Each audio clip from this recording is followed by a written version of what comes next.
Welcome to the Politics of Everything. I'm Amber Daines, your host and podcast producer. This is a half hour of power, a podcast dropping every week where I unpack the politics of everything, from money to motherhood, nutrition to narcissism, startups to secularism, the environment, quality, and much, much more. Our guests are seasoned in the field or topic of their choice, even if you've not heard of them yet. This is a non-partisan show. So while I love exploring varied views and get a buzz from a healthy debate of ideas, this is not a purely blue, white, green program. Please subscribe, tune in and enjoy the politics of everything. Buying property is expensive, especially in Australia's biggest cities, and some of the regional areas are now surging too, thanks to COVID, with purchasers paying stamp duty, conveyancing, legal fees, not to mention the huge deposit required. So would you really want to pay more for something you could do yourself? Well, recently I did. For the first time ever, my husband and I engaged a buyer's agent to find us a coastal family home that had some strong non-negotiables, a set time frame and a strict budget. So the agency we used was Spring, and it's run by Michelle Tucker and Linda Johnson. And I have to say they were worth every cent, having found us the right property in just 8 days versus my 6 months of searching prior. As background, Linda brings a diverse and varied skill set to Spring Buyers Agency, having operated in multiple roles in her 23 years' experience within the real estate industry. Beginning in residential sales, she was mentored by an industry leader and spent 10 years as a successful selling agent in one of Australia's most iconic and desirable locations, Bondi Beach. She held senior leadership positions, functioning as Director of Operations with Raine Horne in Bondi Beach, Head of Residential Sales with LJ Hooker on the lower North Shore of Sydney, and was General Manager with the Australian operation of Link Franchising, the largest business brokerage firm in the world. Linda also holds an MBA. Michelle's 15 years' experience within the property industry is built on an intimate understanding of market conditions and a drive to achieve outstanding results. Beginning her career with LJ Hooker in Terrigal, she worked as a specialist property developer on the Central Coast. Most recently, as head of projects for McGrath Central Coast, Michelle managed all medium to large-scale off-plan development projects. Buyers agents work for buyers to find a suitable property according to the buyer's brief and often negotiate the purchase on behalf of the buyer. Depending on the service level needed, they may charge a set fee starting from as little as a few $100s to attend an auction for you, up to a full search, inspection and negotiation service, which may cost you a percentage of the sale property price, which can be 3% plus GST depending on the agency. With house prices in my home city of Sydney now selling well over $1.5 million, that can add up to a lot of money when you pay another service. So here to find out a little bit more, I'm going to chat to Linda and Michelle today. And I'd like to remind everyone, like all my guests, they are not being paid to be on this program and vice versa. Welcome to the Politics of Everything. Thanks, Amber. Thank you so much for having us. Hi, Amber. Yeah, thanks again. Great double act. I love the fact that you come as a package deal. And look, as I said, we had a great experience with you. And I have never used a buyer's agency before, so it was all a bit scary. But I want to go back a little bit to maybe young Michelle and young Linda. What did you want to do as kids? And did that really happen for you? How did you get into where you are today? And Michelle, you might want to kick that off. Yeah, I'd love to. Funnily enough, not really. Property wasn't on my radar when I was a kid and when I was at school. I always sort of had that sort of entrepreneurial spirit, I guess, and wanted to go out into the world and create something, but that didn't come till later in life. I actually wanted to be a flight attendant, like a lot of young teenagers, which I did do actually. In my 20s, I spent 10 years as a flight attendant. So I loved that. And then kind of fell into property later in life, sort of in my late 30s. So prior to that, owned a business myself, which I started up and sold, and then sort of fell into property, in my late 30s. So property was not on my radar as a young person. Yeah, likewise. It wasn't initially on my radar. I went full steam ahead into the beauty industry. I actually wanted to be a physiotherapist, but it was extremely popular when I left school. So I still went into therapies But I did a diploma and then worked my way up and had my own business as well. Like Michelle, I've always had that entrepreneurial spirit and knew that I wanted to be the master of my own destiny. And it wasn't until it was my mid-20s that I accidentally fell into property through a friend who introduced me to my first employer, and it was full steam ahead from there. I've never turned back. I absolutely fell in love with the industry. And yeah, I've kind of worked in just about every corner of real estate. Fantastic. So, Michelle, do you want to tell us a bit about what a buyer's agent does? I gave a really brief intro for this show today. And how do you actually become one? Are there qualifications, or is it a little bit of qualifications plus on-the-job experience? What's the pathway usually to becoming one? Look, I think it's both. Buyer's agents have been around, for quite some time in Sydney. They are still quite new to the Central Coast, although there are, a few around. To sort of keep it brief, a buyer's agent basically represents the buyer in their property purchase. So they work for the buyer and are paid by the buyer. So, in days gone by, the selling agents represent the vendor and the buyer's sort of out there on their own. So we have numerous services, but we do everything from searching, negotiating, due diligence, right through to settlement. So we really take the buyer on that full journey. There are qualifications. We are both licensed real estate agents, and you do need to be a licensed real estate agent. We've also been selling agents and have a lot of experience. But I think to be a buyer's agent, you need both. You need experience and you need those qualifications. Absolutely.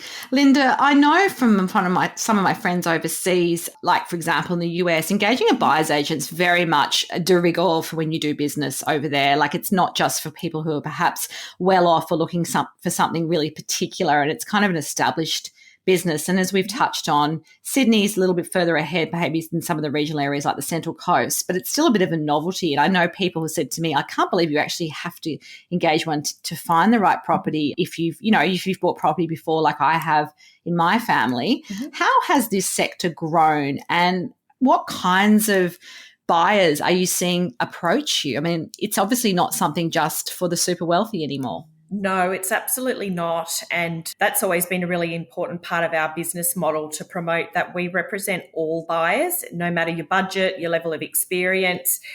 Because if you really think about it, most buyers only purchase once or twice, a handful of times in their entire lifetime, and quite often are seeking advice from parents or grandparents or other people that equally only purchase a handful of times in their lifetime. So in that period, things change, regulation changes, the process changes. And so more and more it's becoming complex to purchase property. Not only that, it's more and more competitive, and the amount of agents out there, it can be mind-numbing and overwhelming. The amount of data, some of it's conflicting. So it's getting really difficult to navigate the property market. And yes, you can actually do it yourself. There's no doubt. But how effectively will you do it? Are you going to pay too much? Are you going to buy in, a wrong area? Are you not going to see something in a contract of sale that could, have further implications down the track? So on that basis, it's becoming more important. Well, the value of our service is becoming more important. But you're right, overseas, particularly in the US and parts of Europe, it's just a normal, everyday part of the transaction that buyer's agents are engaged. Certainly when I was working in Sydney 10 to 15 years ago, it was a normal part of the transaction then. And so it has grown exponentially throughout the country, so much so that we have our own industry association now, which many people may not understand. It's called REBA, the Real Estate Buying Agents Association, and that's national. So it has grown exponentially, and we are seeing clients from all over. So they're local and from out of town, from first home owners right through to multi-million-dollar estate owners. So, and everywhere in between that. So it's becoming more and more sought after and more widely known. So I think, in the future, not too far away, we are going to see more and more transactions between professional to professional. Absolutely. So, Michelle, what would you say is the hardest thing about being a buyer's agent? Obviously, you had great success in our experience, but I imagine, like all businesses, there's ups and downs. Have you ever been unsuccessful for a client for whatever reason?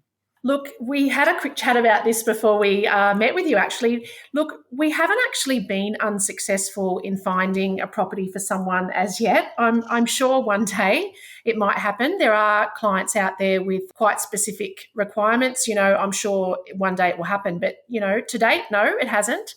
But we're really thorough in understanding what our clients are looking for in our briefing sessions before we start the process. And, we don't set people up for failure. We're very transparent about where they can buy with their budget. And we set about finding the absolute best home in the best location for their budget. So probably the hardest thing at the moment would be keeping our clients patient. The stock is tight. We do a lot of digging. Most of our days are spent on the phone with agents, trying to find those off-market gems. But we also buy property that's on the market, and it has been quite low at the moment. The stock levels are quite low. We are expecting that to change over the next few weeks. I think we're going to see a little bit more stock come to market. But yeah, probably keeping our clients patient would be one of our challenges at the moment. Yeah. It probably changes, as the market changes, there'll be a new challenge presented to us. But I guess given that we've been in the industry for such a long time, we're kind of a bit prepared for the changes. It's all cyclical. So, what we're experiencing now might change, in a month, 2 months, a year, and we just adapt and change along the way with those dynamics. Yeah, that makes sense. Look, the regional New South Wales market, and perhaps across other places as well, has become very popular, as hot as you property people say. Does that change the strategy for the buyers that you represent? I guess everyone wants to get the great property at the great price, but there's also this kind of obligation to feel like if something's great, just to jump on it, which you might not do in normal market conditions where there's plentiful stock and perhaps a lot to choose from in a particular budget. What would you say has been the best way you've navigated this particular season? Look, again, I guess following on to the last sort of question, with the changing dynamics changes the strategy in purchasing. So currently our biggest value is in the searching and sourcing property that a buyer just wouldn't normally have access to. So they're properties that are not being advertised on the real estate portals. It's through our agent relationships. And look, there's plenty of vendors or sellers that are motivated to sell, but for various reasons, some obviously enabled through COVID, but they may not want to go to the public arena. So whilst they're motivated to sell, they just don't want it to be public. So it's about utilising our relationships, utilising our skills, knowing where to look and what to look for to access these properties that wouldn't, be mentioned to a buyer traditionally. So that's probably one of our strongest points at the moment. And it's also making sure, we would never advise any buyer to jump in no matter what the market. It's really important that it is a strategic purchase and people don't get caught up in FOMO or, feeling like they're obligated or pressured. It should always, be met with due diligence, the right understanding of what is affordable, particularly if you're purchasing for investment as well. It's not just about buying what you can afford or in your price range. It's actually looking at the short and long-term goals and how you want that investment to continue working for you so it's not a dud. That's where a lot of people go wrong. I think one of the biggest challenges, and you may be able to speak to this, Amber, yourself, having just, recently been in the marketplace, one of the challenges for the buyers at the moment is actually finding out what is the price guide on the property that they're looking at, because we do have a lot of clients coming to us very frustrated that they've wasted months, searching for property only to realise that the property they've been looking at, it was probably never in their price range, but it's very difficult to get the price range right. You can look at the guides online, but we look at all of the market analysis to know where that's likely to sit as a sale price rather than just a guided price.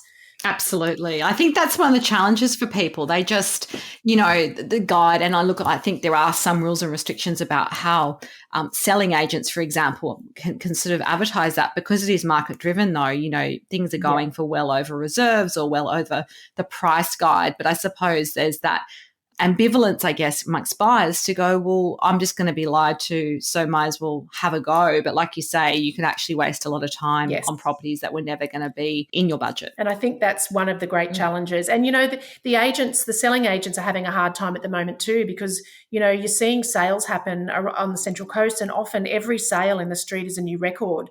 So the prices go up every time there's another sale, up we go again and again and again. So if you're not in the market every day like we are, it's very hard for a buyer to get a grip on what's actually happening. And that's where we can help them set that realistic expectation and perhaps introduce them to a suburb that they may not have been looking in originally that really suits them. And that's happened numerous times to us where they've gone, gee, I didn't even know about that suburb, or I wouldn't never have looked there, but I love it. So, and it's in my price range, and we manage to save them hundreds of thousands of dollars sometimes by looking in a new area. Yeah, I think that's really sage advice, particularly in the market conditions we're facing at the moment. Look, Linda, with purchasing costs, you've got your fees, which can form part of that base cost when buying, say, an investment property. People factor that in. Obviously, then knowing that they can maybe reduce some capital gains tax as an investor when it comes to time to sell, for example, down the track. However, owner-occupiers can't claim a buyer's agent's fees as a tax deduction. What mix of clients do you find you have perhaps on the New South Wales Central Coast that are now investors that maybe has grown or evolved in the last 12 to 18 months, maybe because of COVID, but maybe because it's just such a fabulous place to live? Yeah, look, our client base has actually changed. Funnily enough, initially, we didn't really see any investors until perhaps the last sort of 3 to 4 months, I would say. We didn't really speak to any investors, and then there's a new confidence, so they're back. So I would suggest probably a third of our clients at the moment that we're working with are property investors. And that, given also the restrictions that they can't travel, we don't take this lightly, but they're putting a lot of trust in us, and many times over we're purchasing sight unseen. So whilst they'll have a video tour or a FaceTime tour, they're not actually physically attending the property, but it's a different process. It's, more based on numbers and yields and capital growth, and I guess more statistical and strategical purchase, other than when you're purchasing your own home, and it's more of a feeling and an emotion, and there's lots of other lifestyle considerations. So yeah, definitely a change in who's buying at the moment. And then in relation to fees, look, it actually becomes irrelevant when we are successfully purchasing a property and saving hundreds of thousands of dollars. We don't purchase based on a budget. There's so much more complexity to the purchase. But, we could give loads of examples for homeowners where, yes, they can't claim it as a tax deduction, but they save it plus end up with more money in their pocket that they can spend on, paint, carpet, putting in a carport or whatever it may be to add value to their purchase. So there's lots of ways and means, and we're always finding ways that we can save our purchasers money and enable them to do, and to maximise their budget and have it stretch further to do other things. Yeah, absolutely. And I guess I had a meeting with our financial advisor yesterday. We have an annual catch up, and he was saying, although every month that you're waiting in a hot market, you actually, you're kind of losing money if you had a certain budget and you've waited 6 months. How much more is that property going to be, costing you? Absolutely. That's it. And time when we is look money. at the increases, it is. Time is money. It is. You only have to look at the increases over the last 12 months. I know they've been COVID inspired, and they're extraordinary increases in a lot of suburbs. But time is money, and pre-approvals last a certain length of time as well, and we're very conscious of that. People don't want to be going back to the banks, getting more, going through the whole process again. So most people are subject to a time length on their pre-approval as well. Absolutely. So, Michelle, what makes a buyer's agent succeed? And do you think that the market's becoming crowded with people who do the same thing as you? Obviously, there's only so many properties on the market and lots of interested buyers. So how do you make sure that you guys stand out from the crowd? That is a very good question. Is the market crowded? No, I don't think so. And I think the need for a buyer's agent is people are becoming more aware of what we do, but I think the need, as Linda said earlier, is becoming more relevant now in this market. What makes us succeed?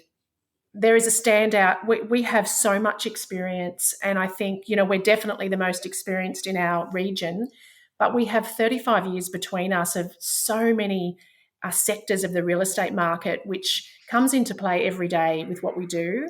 So experience first and foremost is there, and how we've literally negotiated thousands of properties between us, so that you get a real gut feeling for property. It develops over time. You don't just have that.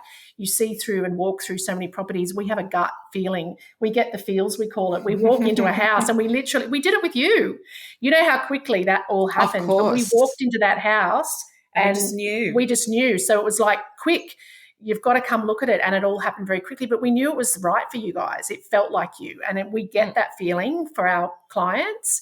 So experience, agent relationships, hands down, is really important. We have developed those over a long, long period of time. So when we started our business, we didn't have to start from the get-go. We had those relationships, and the agents do trust us, and we trust them, and we love working with them. We're always very respectful. They have a hard job as well. We've done it. We know the challenges of their job. So our relationships are really important. And the other one is local knowledge. You absolutely need to have a buyer's agent who lives and knows the area inside out.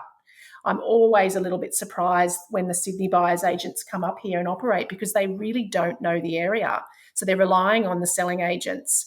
So I would hands down not employ a buyer's agent that did not have that thorough local knowledge. Yeah, that makes sense. And Michelle and then Linda, our final takeaway message, what would be that for each of you on the politics of buyer's agents? Wow. How do we answer that one? The final takeaway? I think the final takeaway is, I think whether you choose to proceed or you don't, I think it's really important that it's a consideration when you're purchasing a property. No matter what type of property, no matter what your budget is or your level of experience, I think it's really important that you at least consider the value that a buyer's agent can offer. Second to that, I think based on, again, what Michelle just said, if you are going to entertain a buyer's agent, I think it's really important to understand how experienced they are, what are their credentials, how long have they been performing for in the industry, what is their local knowledge, and I think, really understanding, and who you feel comfortable with.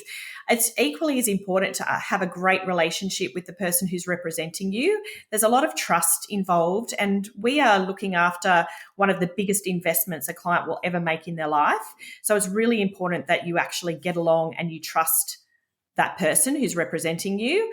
So I just think the biggest thing that people, I guess, don't realise is, if you don't use a buyer's agent, what could it cost you? And who's going to represent you when it's heavily geared at the moment towards the selling agent? It's not an equal playing field. So it's, moving forward, I think everybody should just have at least the consideration on how we could add value. Yeah, that's great. I really love that. And obviously it worked out for us. So if you do want to connect further with Michelle and Linda, there will be the details of their website on our show notes. As always, until next time, keep well. Thanks so much for listening today. If you've enjoyed the politics of everything, I thrive on your feedback. So please add a short review and share the podcast with your network through Apple, Spotify, and all the usual suspects.